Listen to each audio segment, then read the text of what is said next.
Charity auctions are just theater for the greedy.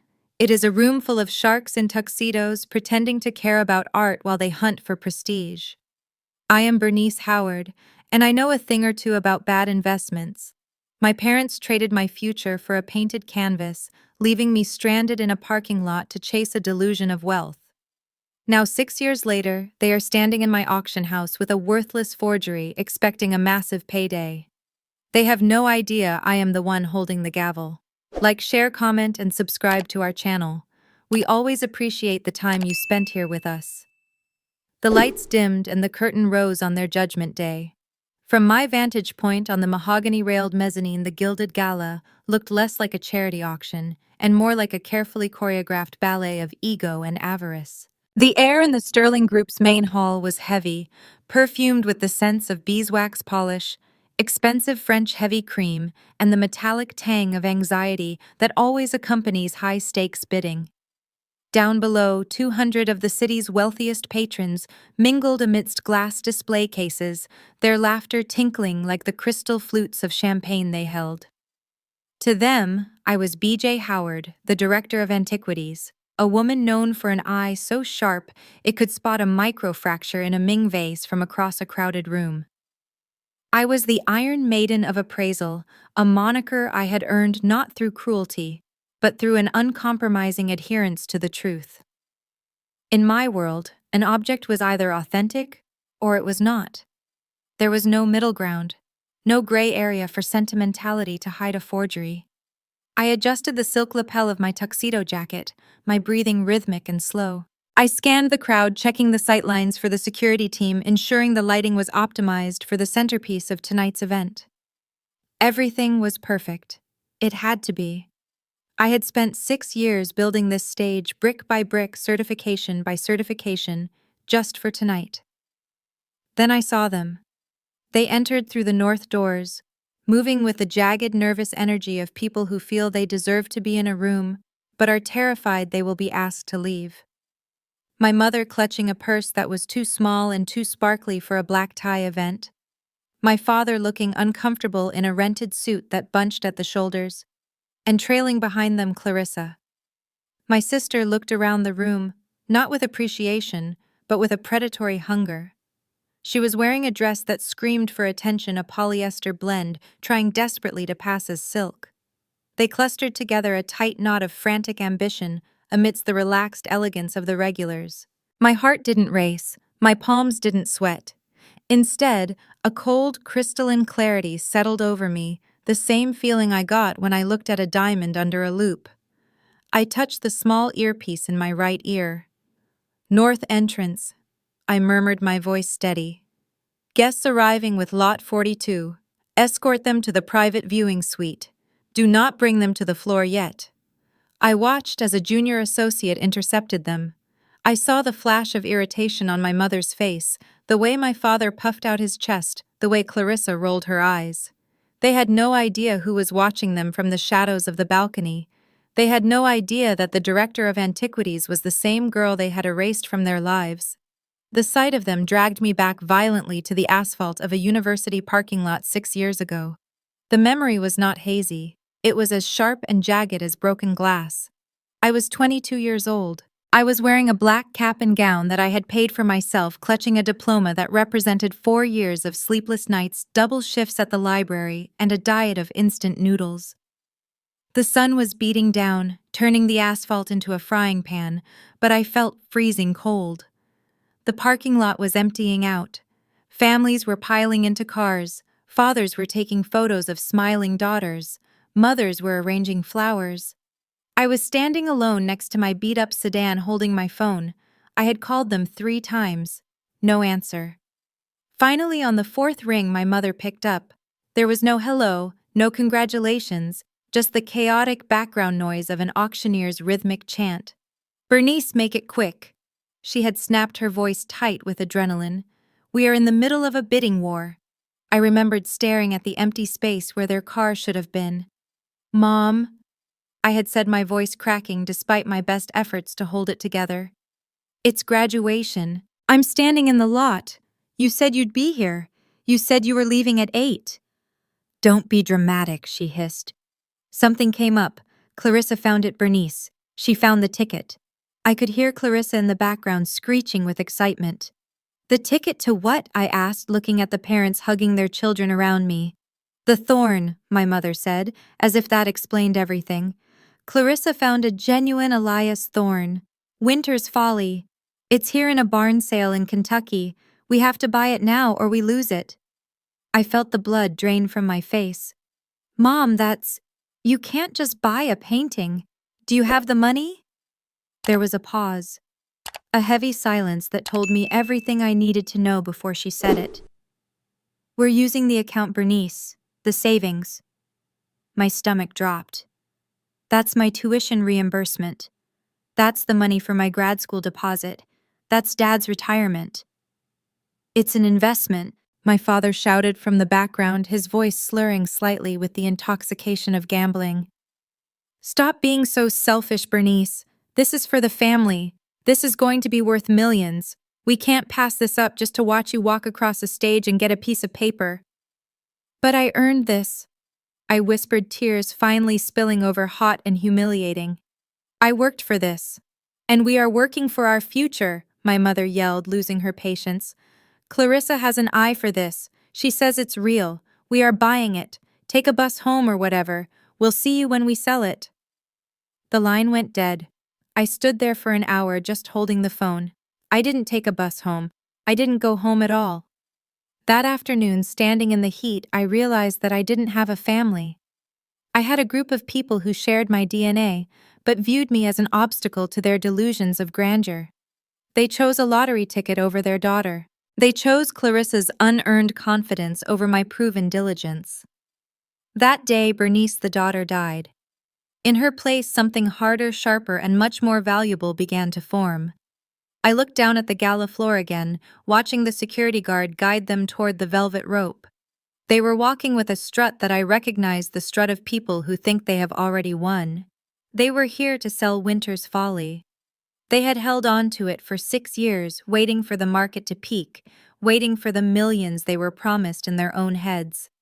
They didn't know that for the last 6 years I hadn't just been sulking. I had been studying. I worked my way up from sweeping floors in a dusty antique shop to interning at the museum, then to junior appraiser, and finally to this balcony. I learned the chemistry of paint. I learned the history of canvas weaves.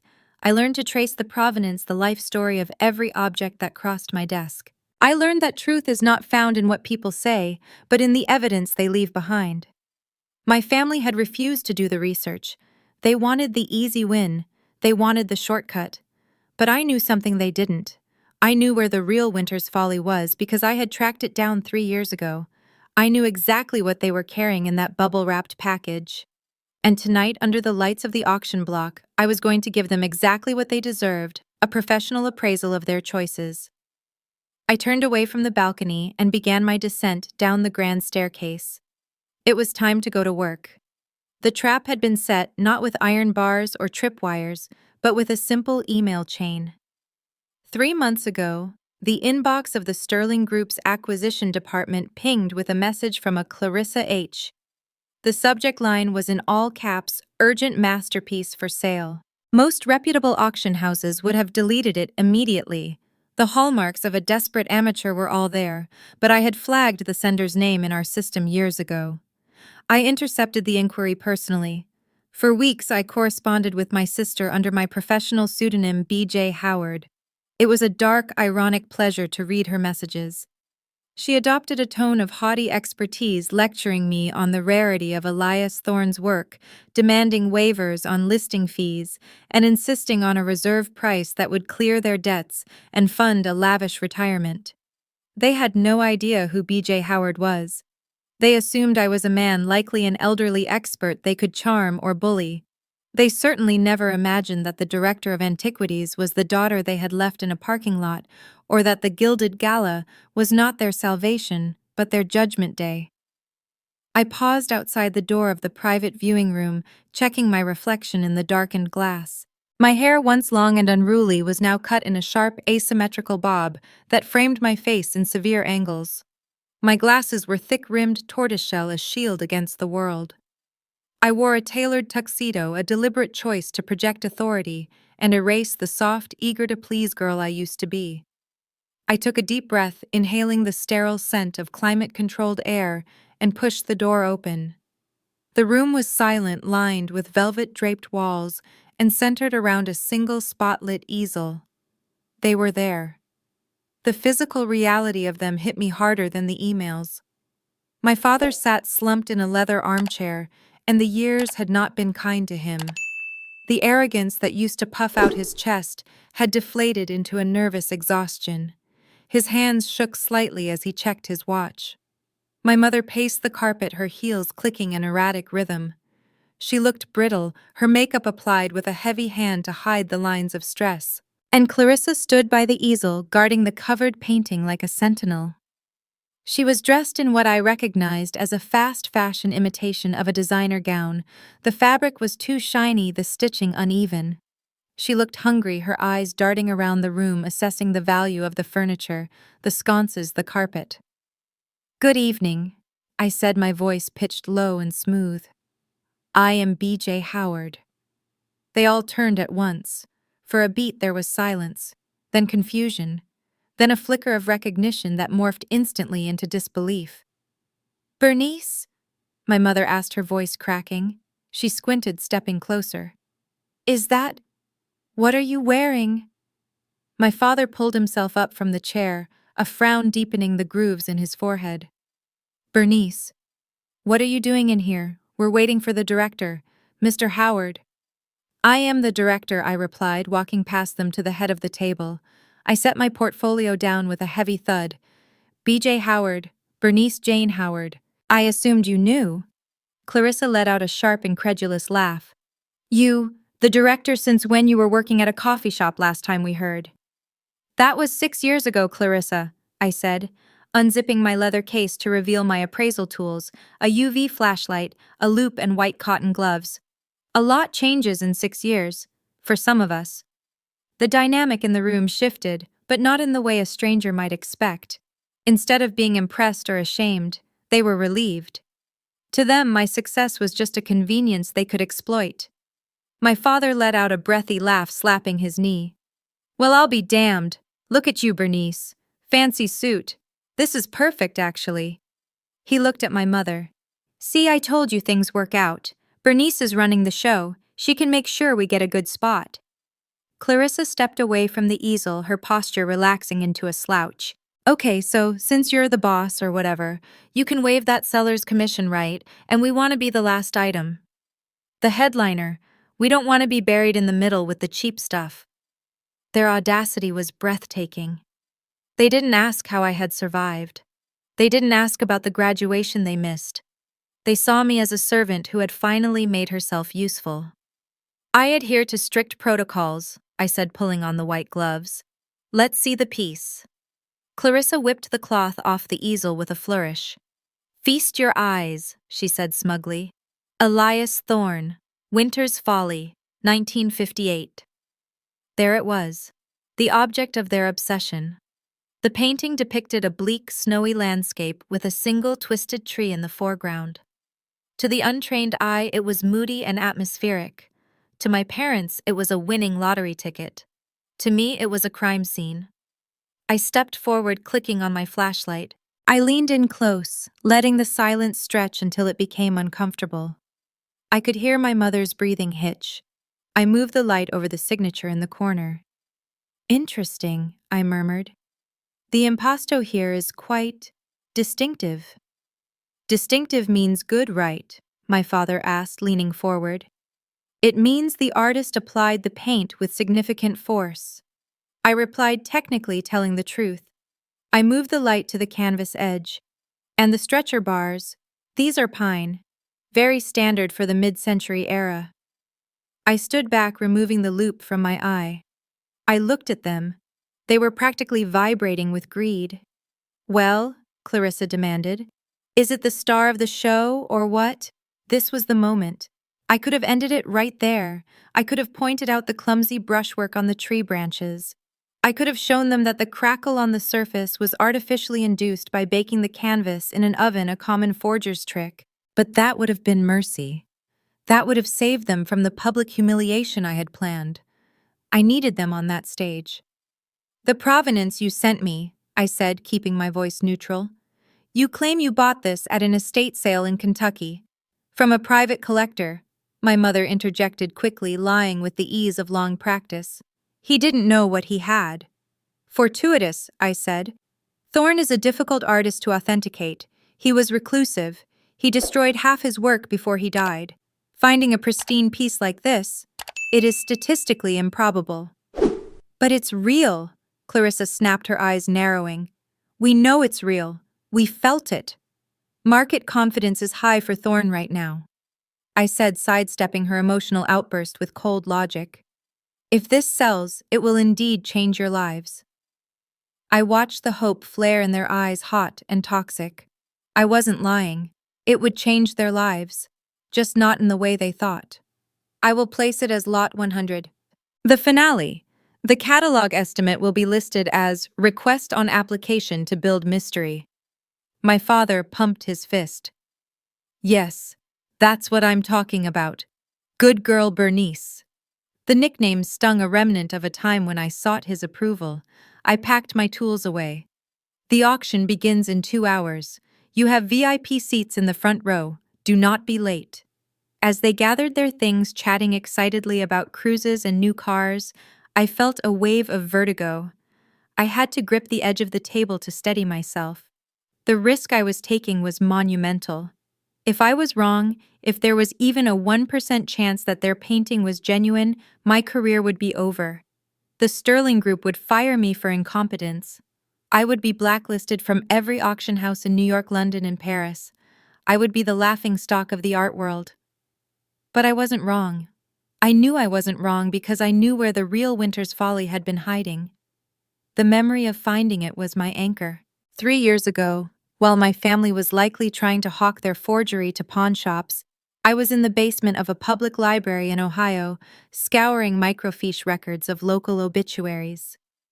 I had become obsessed with Elias Thorne, studying his letters, his diaries, his erratic travel habits. I found a reference to a housekeeper he had loved in secret, a woman named Sarah Miller who lived in a tiny town outside of Dayton. Thorne had disappeared for 3 months in 1958, the same year Winter's Folly was painted. The art world assumed he was in Europe. I theorized he was with Sarah. I drove to Ohio on a hunch, visiting the estate sale of Sarah Miller's granddaughter. It was a sad affair, plastic tables laden with mismatched Tupperware and old paperbacks, and there, leaning against a box of knitting supplies, was a canvas covered in grime. It was marked $400, landscape. I didn't shake when I bought it. I didn't scream. I paid in cash, wrapped it in a blanket, and drove it straight to a forensic lab in Chicago. The cleaning process took months. When the layers of nicotine and coal dust were removed, the genius of Elias Thorne was revealed. The real painting didn't look moody in a generic way, it was electric. The blue of the snow captured the exact frequency of twilight. The tree wasn't twisted, it was bowing in the wind. The difference between the masterpiece I owned and the garbage my family held was the difference between lightning and a lightning bug. I had spent my entire savings on the restoration and the authentication. I lived on ramen again, just like in college, to pay for the carbon dating. I did the work, I made the sacrifice, and tonight the world would see the difference between value earned and value stolen. Bernice. My mother was standing at the door looking back at me. For a second, she looked almost maternal. Are you coming to sit with us? We saved a seat. It was a test. If I sat with them, I was complicit. If I sat with them, I was their daughter again, subservient to their narrative.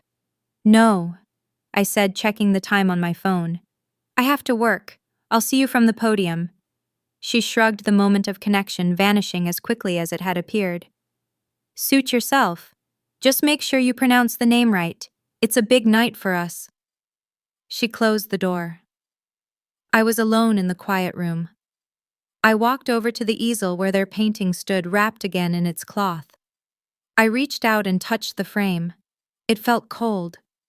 I thought about the tuition money they stole. I thought about the graduation ceremony where they never showed up. I thought about the 6 years of silence. Yes, I whispered to the empty room. It's a very big night.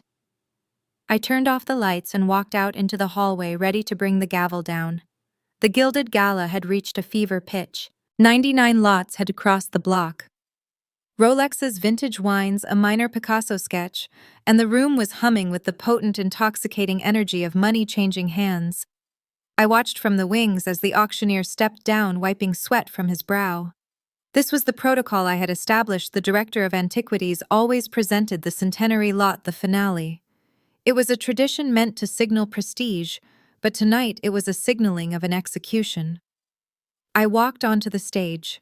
The spotlights hit me blinding and hot, turning the audience into a sea of shadowy silhouettes. But I knew exactly where they were. Front row center. My parents were leaning forward, their faces flushed with the anticipation of wealth. Clarissa was practically vibrating, clutching the auction catalog so hard the paper had crumpled in her fist. They looked like hungry ghosts at a banquet. I adjusted the microphone, the feedback whine quickly silenced by the sound engineers. "Ladies and gentlemen," I began, my voice amplified and echoing through the cavernous hall. "We arrive now at the evening's most anticipated mystery, Lot 100. Behind me, the massive projection screen flickered to life. A high-resolution image of their painting Winter's Folly appeared, magnified to 10 feet tall. A ripple of murmurs went through the crowd. From a distance, even on a screen, it had the superficial look of a masterpiece, the moody grays, the stark composition. I saw my father squeeze my mother's hand. They were smiling. They thought I was beginning the sales pitch that would fund their golden years. "Elias Thorne," I continued, my tone reverent. "An American enigma, a man who painted the isolation of the human soul. This work presented to us by the Howard family." I gestured briefly to them, and my father actually stood up and waved a grotesque display of pride, purports to be a lost treasure from his blue period of 1958. I paused. The room went dead silent. The word "purports" hung in the air like a drop of poison in a glass of water. My father sat down slowly, his smile faltering. "To the naked eye," I said, turning to face the screen, "this canvas possesses the hallmarks of Thorne's style, the heavy impasto, the bleak subject matter, the signature in the lower right quadrant." I clicked a remote in my hand and the screen zoomed in on the signature. "However, the duty of this institution, and my personal duty as director, is not to the seller, but to the truth." I saw Clarissa stiffen. She whispered something frantically to my mother. I didn't look at them. I looked at the buyers, the billionaires, the collectors, the museum reps. "We live in an age where provenance is often fabricated by wishful thinking," I said, my voice hardening.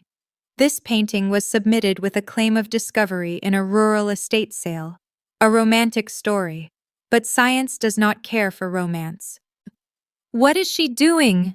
I heard my mother's voice hiss from the front row, loud enough to be heard by the nearby patrons. I ignored her. "I personally oversaw the forensic analysis of this piece," I announced. I clicked the remote again. The screen changed to a microscopic view of a paint sample, jagged blue crystals against a white background. "This is a cross-section of the blue pigment used in the sky of Lot 100. It is a synthetic ultramarine hue." I turned back to the audience.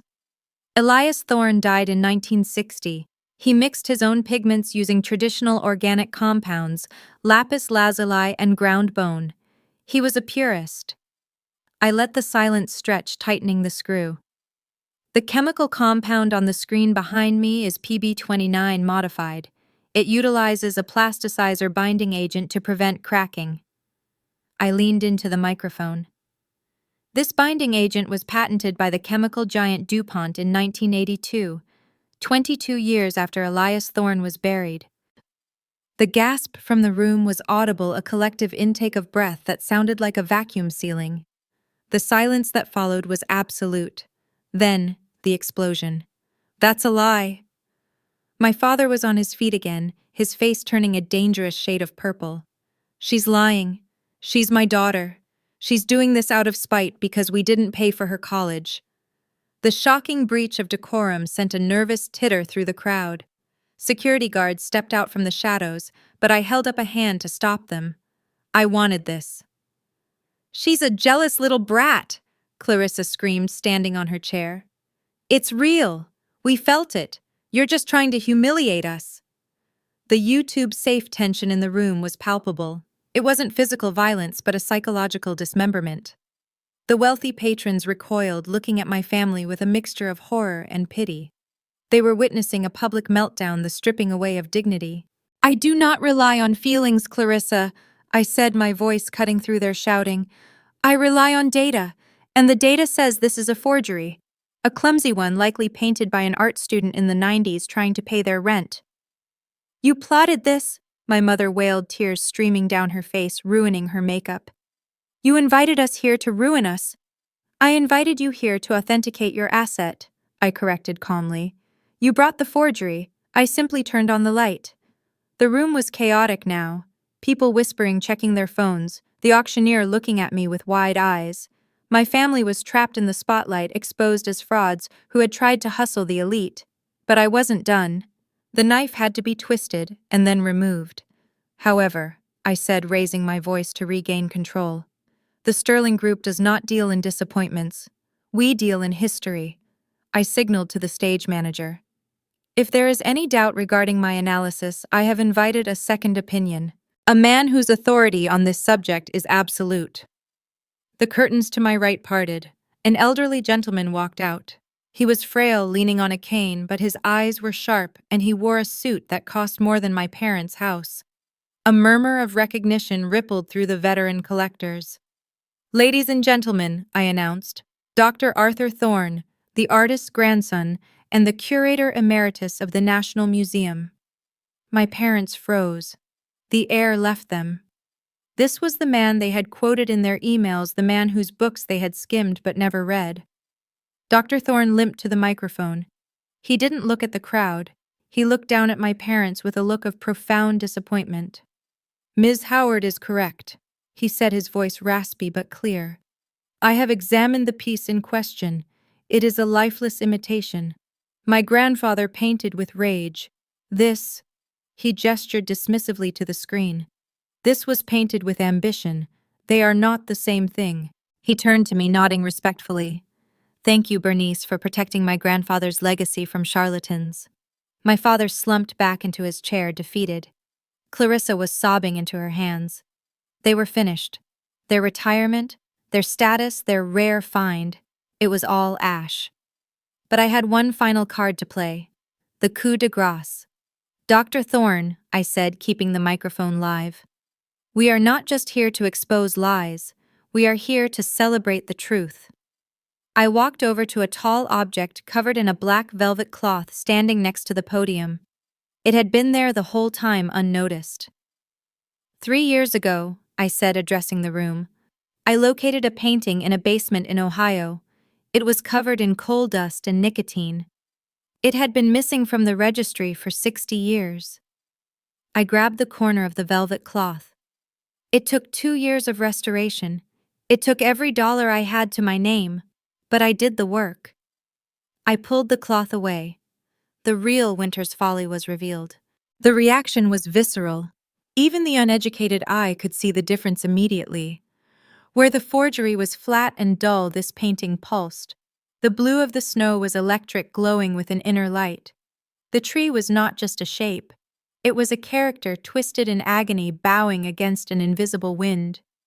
It was a masterpiece of sorrow and resilience. The crowd didn't gasp this time. They were stunned into silence. It was beautiful. Dr. Thorne stepped closer to it, his hand trembling as he reached out to hover near the canvas. Yes, he whispered, his voice amplified by the mic. This is it. This is the one he wrote about in his letters, the one he wouldn't sell. He turned to me, tears in his eyes. You found it. I looked down at my family. They were staring up at the painting, the real painting. I saw the realization hit them like a physical blow. They had been chasing a ghost while I had captured the reality. They looked at the painting, and then they looked at me, really seeing me for the first time in my life. They saw the competence, the patience, the sheer force of will it took to find this. And they saw that they had no part in it. Dr. Thorne cleared his throat, addressing the room. The National Museum has been searching for this work since 1965. It is a national treasure. He turned his back to the audience, facing me directly. Ms. Howard, the museum is prepared to bypass the auction block if you are amenable. He paused, letting the numbers hang in the air before he spoke them. We are prepared to offer an opening bid of $4.5 million. The number rang out like a bell. 4.5 million. My mother let out a sound that was half scream, half sob. My father grabbed his chest. Clarissa's mouth fell open, her eyes wide, staring at me not as a sister, but as a bank vault. The crowd erupted into applause, a thunderous ovation for the discovery, for the art, for the moment. I stood there bathed in the light, the applause washing over me. I didn't smile. I just looked at my parents. I watched as the security guards moved in, not to arrest them, but to ask them to quiet down or leave, as their sobbing was disturbing the transaction. The gavel hadn't just dropped on a sale. It had dropped on their entire worldview. They had skipped my graduation to find a fortune, and in doing so, they ensured that the fortune would belong to the daughter they left behind.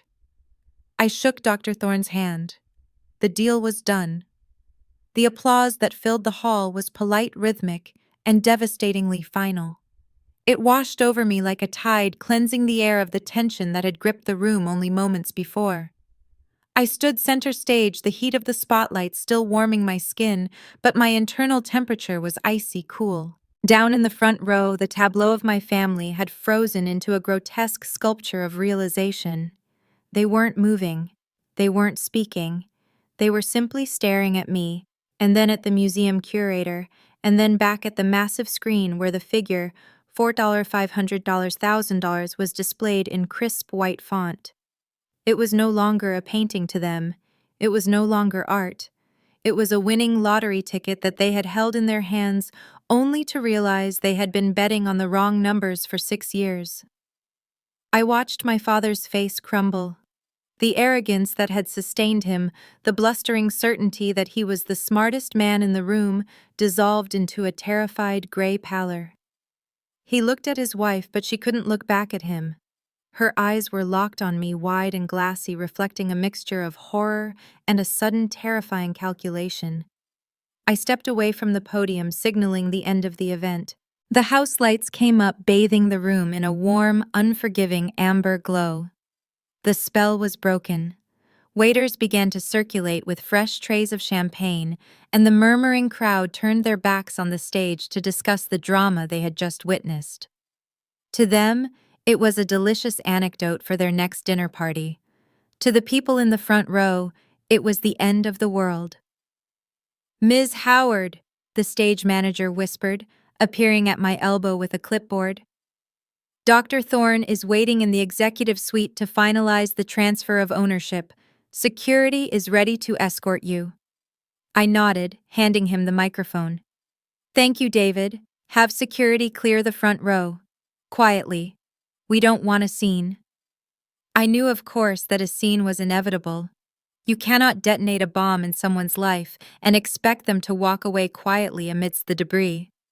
I descended the side stairs, my heels clicking on the metal treads. As I reached the floor level, moving toward the velvet-roped corridor that led to the administrative offices, I heard the commotion. "Let us through. That is my daughter. You can't touch me." It was my mother's voice, shrill and panicked, cutting through the low hum of conversation. I stopped. I didn't have to stop. I could have kept walking, disappeared behind the heavy oak doors, and let the guards handle the refuse. But I needed to balance the ledger. I needed them to know that this wasn't an accident. I turned around. 2 large security officers were blocking the path of my family. My father was tugging at his collar, sweating profusely. Clarissa was trying to push past a guard's arm, her face twisted into a snarl of entitlement. When my mother saw me stop, her demeanor shifted instantly. It was a transformation so jarring it was almost impressive. The rage vanished, replaced by a trembling, weeping desperation. She threw her hands up, palms open, a gesture of surrender and embrace. "Bernice!" she cried out, lunging forward until the guard gently but firmly held her back. "Bernice, tell them who we are." I walked toward them slowly, stopping just out of arm's reach. I stood with my hands clasped behind my back, the posture of an observer in a museum. "I know who you are," I said calmly. "You are the sellers of Lot 100, the forgery." "Bernice, baby, please," my mother pleaded, her voice dropping to a conspiratorial whisper as if we were co-conspirators. "Don't be like this. We didn't know we were tricked. We thought it was real." She looked around wildly, then leaned in her eyes manic. "But you! Oh my God! Bernice, you found the real one, you saved us. I knew you would. I told your father. Bernice always figures it out." The revisionist history was nauseating. She was trying to rewrite 6 years of neglect in 6 seconds because she smelled money. "You didn't save us," Clarissa spat, unable to maintain the charade. "You stole it. You knew we were looking for that painting. You went behind our backs and bought it." "I did the research." I corrected, my eyes shifting to my sister. "I went to the libraries you wouldn't visit. I drove to the towns you wouldn't drive to. I spent the money I earned while you were spending the money you stole from my tuition." "We borrowed it," my father croaked, finding his voice. He looked smaller than I had ever seen him, a man hollowed out by his own failures. "We borrowed it for the family, Bernice, for all of us. This money, this 4 million, this sets us all up. We can finally retire. We can pay off the house. We can be a family again." I looked at them, really looked at them. I saw the fear in their eyes. They weren't just greedy, they were terrified. They had leveraged everything on that fake painting. The mortgage, the credit cards, the loans. They were standing on the precipice of total financial ruin, and I was the only rope. "There is no us," I said, my voice devoid of anger, which frightened them more than shouting would have. "There is no family fund. There is only the seller and the buyer, and you have nothing to sell." "How can you be so cold?" my mother sobbed, grabbing the velvet rope as if it were the bars of a cell. "I am your mother. I gave you life. Does that mean nothing to you? Is money more important than blood?" "You answered that question 6 years ago," I replied. "When you left me in a parking lot. When you told me that a painting was more important than my future. You made a calculation. You invested in a canvas instead of a daughter." I took a step closer, lowering my voice so only they could hear. "This is how markets work, Mother. You speculated on a lie because it was easy. I invested in the truth because it was hard. This isn't cruelty. This is the return on investment." My mother recoiled as if I had slapped her. The hope died in her eyes, replaced by a dawning, horrific comprehension. She realized finally that I wasn't going to write a check. I wasn't going to save the house. I was going to let them fall. "You ungrateful bitch!" Clarissa screamed, lunging again, her fingernails clawing at the air inches from my face. The security guards moved in, grabbing her arms. "That's our money. That belongs to the family. Remove them," I said to the head of security, my tone bored. "They are disturbing the patrons." I turned my back on them. It was the hardest thing I had ever done, and the easiest. Behind me, the sounds of their protests escalated, my father begging, my mother wailing about her heart condition, Clarissa shouting profanities that echoed off the high ceilings. I didn't flinch. I walked down the corridor, the heavy oak doors of the executive suite looming ahead.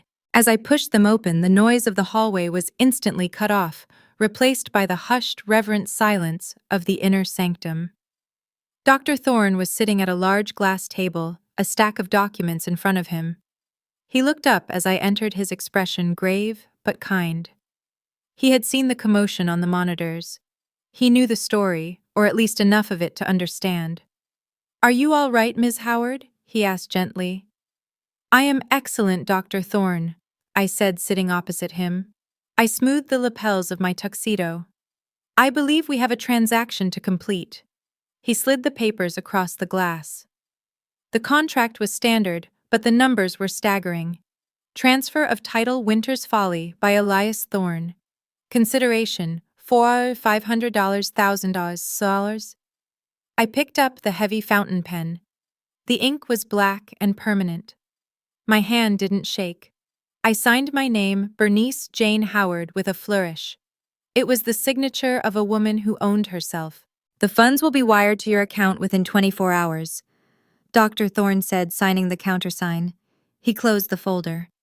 The museum is honored to have this piece, but I must ask, what will you do now? I stood up, shaking his hand. The weight of the last 6 years, the heavy cloak of resentment and ambition I had carried, seemed to slip off my shoulders. I'm going to go to work tomorrow, I said, and the day after that, because that's what I do. A fine answer, he smiled. There is a rear exit, Bernice, through the archives. It leads to the alley. My driver is waiting there. He can take you wherever you need to go. Thank you. I walked through the archive room smelling the familiar scent of old paper and dust, the smell of truth. I pushed open the heavy steel fire door and stepped out into the night. The alley was cool and dark, a stark contrast to the heated frenzy inside. I could hear the faint, muffled sounds of sirens in the distance, perhaps coming for someone else, or perhaps for the disturbance at the front entrance. It didn't matter. I took a deep breath of the city air. It tasted like diesel and rain, but to me it tasted like freedom. I checked my phone. One notification from my bank pending deposit. I swiped it away. I didn't need to look at it. I walked toward the waiting car, my heels echoing on the pavement, leaving the echo of my sister's screams behind a closed steel door. I didn't look back. There was nothing back there that I could appraise anymore. It was all just junk. 6 months later, the silence in my office was not empty. It was heavy with the satisfying weight of accomplishment. I sat in a high-backed leather chair, swiveling slightly to look out the floor-to-ceiling windows that overlooked the Chicago skyline. The sign on the frosted glass door behind me read, B.J. Howard and Associates, Provenance and Acquisition. It was my name, my company, and my view. The check from the National Museum had cleared days after the auction, but I hadn't gone on a spending spree. I hadn't bought a yacht or a villa. I had invested in the one thing my family never understood: infrastructure.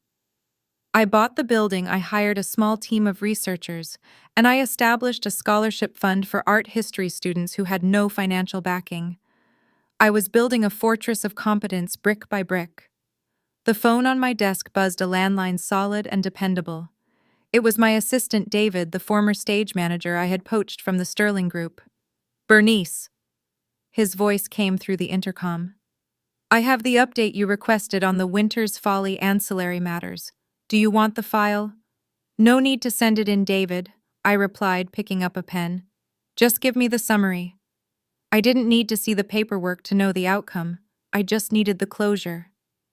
Very well, David said. The bank finalized the foreclosure on your parents' property last Tuesday. The auction of the home contents yielded less than expected, mostly reproduction furniture and costume jewelry. The net proceeds didn't cover the outstanding loans they took out to buy the forgery. I stared at the gray waters of Lake Michigan. It was a mathematical certainty. My parents had leveraged their entire existence, their home equity, their credit rating, their reputation on a gamble. When the gamble failed, the house of cards collapsed. Where are they now? I asked, my voice devoid of malice. They moved into the assisted living facility in Oak Creek, David reported. A state-subsidized one-bedroom unit. Your father's pension is being garnished to pay the legal fees from their failed lawsuit against the auction house. I closed my eyes for a brief second. I could picture it. The cramped walls, the smell of institutional cleaner, the shared television in the common room. It was a safe life, a warm life. But it was a small life. It was the life they had been so terrified of, forced upon them by their own greed. They had wanted to retire in luxury on a lie. Now they would retire in humility on the truth. And Clarissa? I asked. Clarissa is working, David said, a hint of hesitation in his voice. She attempted to pivot to online influence, But the video of her outburst at the gala went viral in the antiquing community. She was blacklisted from every estate sale within 3 states. She is currently employed at the outlet mall working specifically at the kiosk that sells printed canvas art. A dark, poetic irony. The girl who thought she was too good to work, who thought she had a gift for finding treasure, was now selling mass-produced sunsets to tourists for $19 a pop. She was finally learning the value of $1 the hard way. Thank you, David. That will be all. I hung up the phone. The ledger was balanced. There was no joy in their ruin, only a quiet sense of order restored. They were where they belonged, and I was where I earned. The American dream they preached was about getting lucky, striking gold, finding a ticket. But the real American value, the one that built this skyline, was resilience. It was the ability to be left in a parking lot, to be erased, and to refuse to disappear. It was the understanding that you cannot appraise your own worth based on someone else's estimation. I opened the top drawer of my desk. Inside, there was no checkbook, no jewelry. There was just a photograph in a simple silver frame. It was the selfie I had taken in the parking lot on graduation day 6 years ago. In the photo, my eyes were red, my hair was windblown, and the background was empty asphalt. I looked scared. I looked lonely. But looking at it now, I saw something else. I saw the moment the steel was tempered. I reached into the drawer and took out the graduation tassel I had kept, the yellow silk frayed at the ends. I placed it next to the photo. I wasn't that girl anymore. I wasn't the daughter who waited for a ride that never came. I was the woman who drove herself. I stood up and walked to the window, placing my hand against the cool glass. The sun was setting, casting long golden shadows across the city. The world was vast and full of hidden things, fakes and masterpieces, lies and truths. I knew how to tell the difference now. I adjusted my jacket, turned off the office lights, and walked out the door. The elevator ride down was smooth and fast. When the doors opened to the lobby, the security guard nodded at me. "Good night, Ms. Howard." "Good night, Frank," I said. I walked out into the street, the noise of the city rushing to meet me. I didn't look back at the building. I didn't look back at the past. I simply walked forward, one step after another, into a future that belonged entirely to me. That brings us to the end of Bernice's journey, proving that true value is found in resilience, not shortcuts. If you enjoyed this story of justice served cold, please consider hitting the subscribe button to support the channel. What would you have done in Bernice's shoes? Let us know below. We read every single comment of your thoughts. Thank you for listening. This has been a story from Ashes of Revenge. We'll see you next time.